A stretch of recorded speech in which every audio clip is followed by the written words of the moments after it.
Hello, welcome to News Mongolia on MNB World. I'm your host, Jugdur Gambold. And for our top stories for today. Birla, the chairman of the lower house of the Parliament of India, Lok Sabha, will pay an official visit to Mongolia. Years to Visit Mongolia event held in Beijing, China. There is a big demand for welders in the labor market. For other news, stay with us.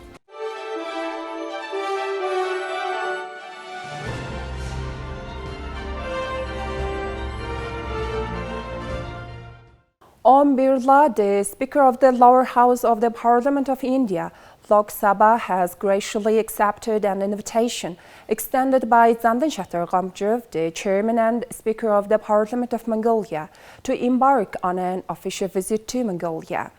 The visit is scheduled to take place from July 6 to 9.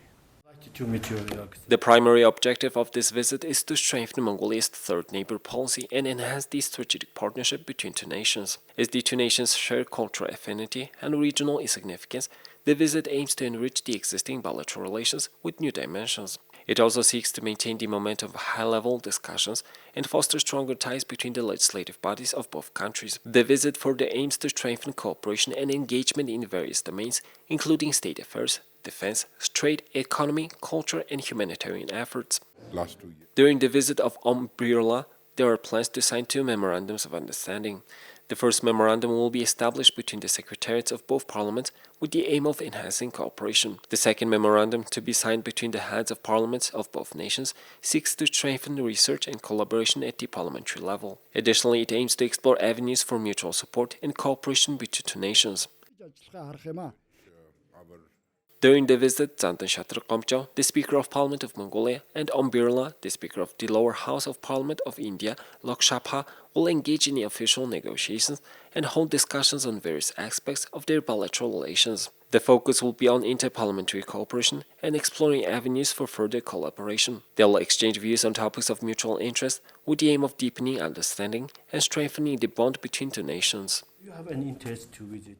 In a bid to enhance investment opportunities and attract tourists, the government of Mongolia has officially declared the years 2023 to 2025 as the years to visit Mongolia. This initiative is accompanied by extensive support for investment endeavors and a dedicated efforts to promote Mongolia as an international tourist destination. As part of these efforts, a special event called Welcome to Mongolia was organized on June 29 in Beijing during the official visit of Prime Minister Oyun-erdene. The event commenced with the presence of Prime Minister Oyun-erdene, who delivered a speech highlighting the significance of mutual trust and cooperation between nations. He emphasized that the foundation of strong bilateral relations lies in fostering trust and collaboration among people and enterprises. During his speech, Prime Minister shared encouraging investment figures, stating that private sector investments had already reached an impressive $2.8 billion or 20 billion Chinese yen, surpassing the initial project of $600 million or 3 billion Chinese yen. This remarkable increase was attributed to the signing of several memorandums of cooperation. Notably, the long-standing investment issue pertaining to the Bichik-Hut-Chobasan Railway along the eastern vertical axis of Mongolia has been resolved, while the loan agreement of the Irtenburun hydropower plant has been fully addressed. These achievements serve as a testament to the strengthened bridge of mutual trust and the ensuing economic revival. Within the framework of Prime Minister Oyun-erdene's official visit, the Welcome to Mongolia event showcased the Four Seasons concert, which depicted the rich historical and cultural heritage of Mongolia. The concert captivated an audience of over 350 representatives from the realms of business, tourism, art, and culture in China, further fostering cultural exchanges and strengthening bilateral ties. Mongolia has set a target of welcoming 1 million tourists in 2023, with an estimated 400,000 visitors anticipated from China alone. This ambitious goal aligns with the government's commitment to promoting Mongolia's natural beauty, cultural treasures, and investment potential to a global audience. As Mongolia embarks on its Years to Visit Mongolia initiative, it anticipates an influx of tourists and increased investment opportunities, creating a positive ripple effect for the country's economy, tourism sector, and international relations. Now let's take a look at our next story. According to latest statistics, demand for qualified welders is high in the labor market. Details from our report. Ochtrontsitsig wanted to become a designer, but now she's studying to become a welder.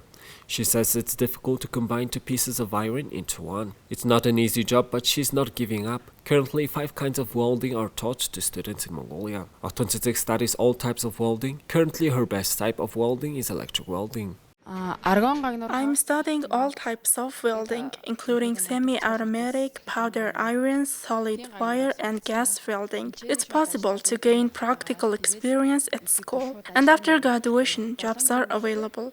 Our school doesn't just teach welding, but also other professions. German Mongolian technical vocational training centers prepare all kinds of welding professionals. About 40 to 50 students enter this center every year, and the students get hired quickly after graduation. As the demand for this profession is high in the market, consequently workplace owners offer competitive salaries. This young man's name is Oyurtu. He's feeling excited that he chose to become a welder. Oyurtu, who has worked as a welder for 5 years, is joining the underground mining project of Oyurtu, the major mining project in Mongolia. He has already mastered 4 types of welding. When I graduated from 9th grade, I had 2 choices, such as attending college or continuing my studies. At that moment, I decided to attend college. I thought if I become a skilled worker, I can make a decent living. I'm so excited because I achieved my goal, and as a result, I joined the ground mining project of MCS Property LLC. According to data from the Ministry of Education and Science, when there's only one available workplace among 30 students who graduated from university, in contrast, 6 students who graduated from vocational training centers are competing for one job. It shows that students who graduate from a professional or technical centers directly go to the workplace. Our students are fully able to employment after graduation. For example, every student receives 2 or 3 job offers even before their graduation. I'm working as a trainee teacher at my school. I plan to study and become an engineer in the future. I think that if you give your total effort in what you're interested in or what you think you can do, you will succeed. Some parents like deciding on behalf of their children as to what school they should attend. At this point, I would advise you to just do what you want, do without getting stressed. More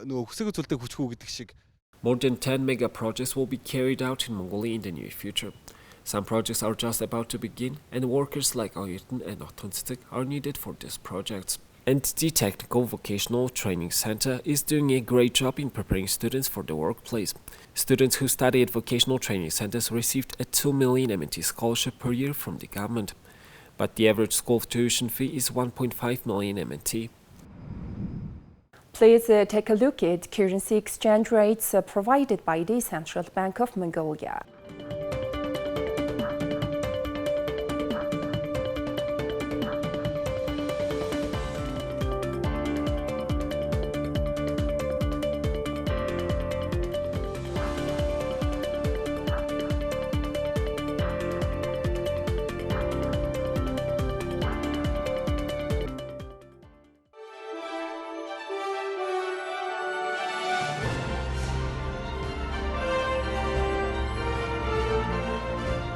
Now here comes foreign news partnered with international news agencies.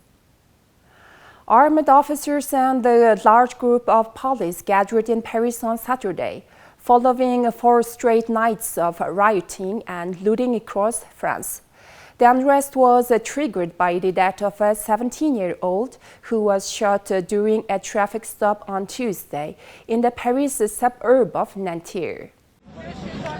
France's Interior Minister announced that in the latest night of violence, 1,311 people were arrested around the country, where 45,000 police officers fanned out in a so far unsuccessful bid to restore order. In the violence sparked by the teen's death, some 2,400 persons have been arrested overall. The Interior Minister defending the mass arrest said 45,000 police would again be deployed Saturday night, with an increase in the cities of Marseille and Lyon after a spike of violence in there. According to France 24, Nael had been the subject of as many as 5 police checks since 2021, what is known as refusing to comply with an order to stop. When he was stopped by police, he was driving a Mercedes with Polish number plates with 2 passengers and no license. As recently as last weekend, he had reportedly been placed in detention for refusing to comply and was due to appear before a juvenile court in September. His name was on police file called a touch, used by authorities for a variety of investigations. Last September, a judge imposed a disciplinary measure. Most of the trouble he got into involved cars, driving without a license or insurance and using false number plates. The public prosecutor stated that the officer's intention was to prevent a potential car chase, fearing harm to himself or others after the teenager reportedly committed multiple traffic violations. One of the many distressing videos circulating on social media related to public riot showed a devastating scene of rioters in France setting ablaze the largest public library in the city of Marseille. The footage shows flames engulfing the institution, symbolizing the loss of knowledge, culture, and community resources. This act of destruction represents a tragic blow to the city and country's cultural heritage.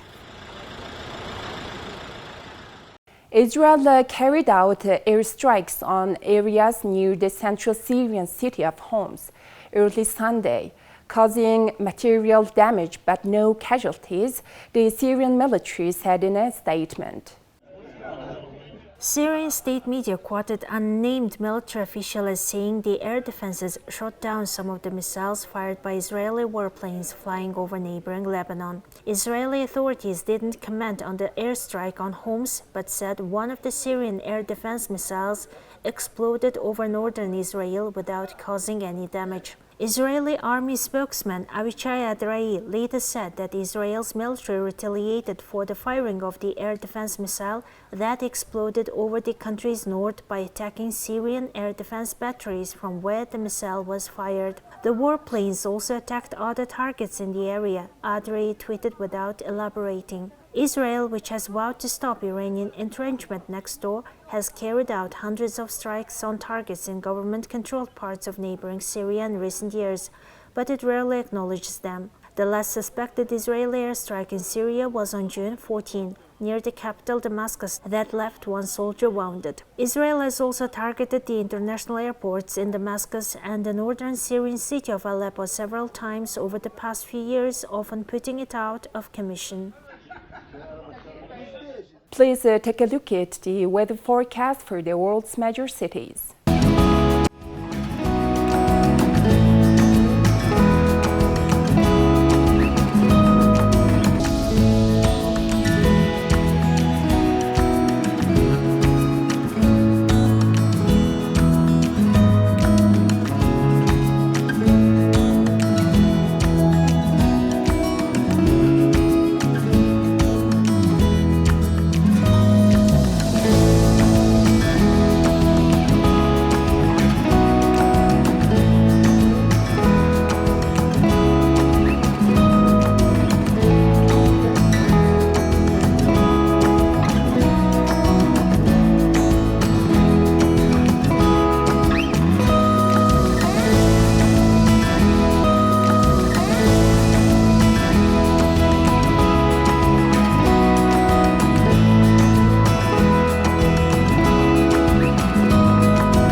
Well, that's all for today. Thank you for staying tuned.